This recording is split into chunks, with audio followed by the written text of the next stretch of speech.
Subscribe to Femina and press the bell icon. Education, infrastructure, if we can get safety. I think education is a key problem. Subjective and very specific to individual people. just equal pay. If the CCTV cameras can work 24/7. It's a good thing that we have electronic voting machines. So yeah, definitely I do plan to cast my vote. Of course. In fact, I urge everybody who's watching this video to please go out and cast your vote. And of course, do not tell who you've casted your vote for. That is something that I'll never ask. And I don't think anybody should ask also, because that's a secret ballot. I'm hoping to. I will be going again this year to cast my vote. At the end of the day, they're machines. So yeah, I think in terms of growth, in terms of going to the next level, it's a good thing that we have electronic voting machines. Fingers crossed that they won't be tampered with. I feel like electronic voting machines are like your ex. As much as you want to trust them, you need to maintain that bit of distance. Yeah, I do. I completely trust it. Yes, I actually do. But the reason for that is because I knew this might be asked during the interview. So I think that is a reflection on how we do really need to educate ourselves better on our local governments.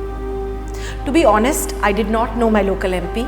Yes, of course. Yes, I do know my local MP. As much as I want to say, based on a candidate and their ideals, I think it's important to consider that we do live in India and a candidate is part of a party which will exercise what it believes. So I think it's important to look at both the candidate as well as the party they're part of. My vote would probably go for somebody where I feel like the manifesto, or at least the agenda that has been promised, matches or has some kind of cohesion with what I'm thinking needs to be done.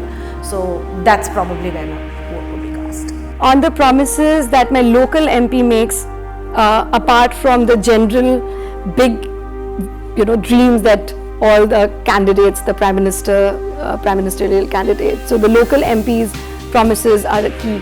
Yes, especially if it's a violent crime. On a large scale basis, I think that yes, benefits of doubt have to be given, because even people who commit crimes can, change for the better. That's what I'd like to hope.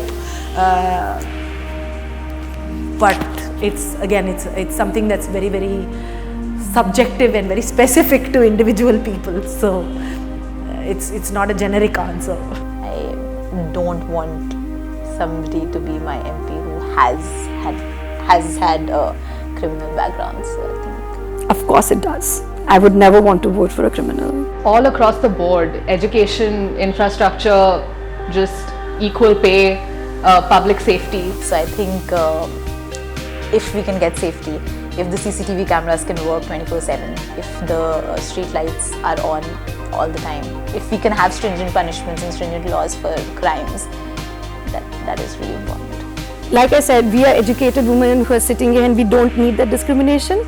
But the women in rural villages, they are the ones who actually need education. I think education is a key problem. And this is the only way to solve any women-related issues, whether it's hygiene, whether, we did a period campaign, whether it is employment, whether, child marriages, whatever it may be, it all boils down to education. Yes, women make for competent everything. Welcome to 2019. Absolutely. Women are great competition everywhere. So, in fact, I think why do we discriminate on the basis of gender? I mean, a politician is a politician, right? It's a very subjective thing. I do think women make better leaders. Hopefully, also better in politics.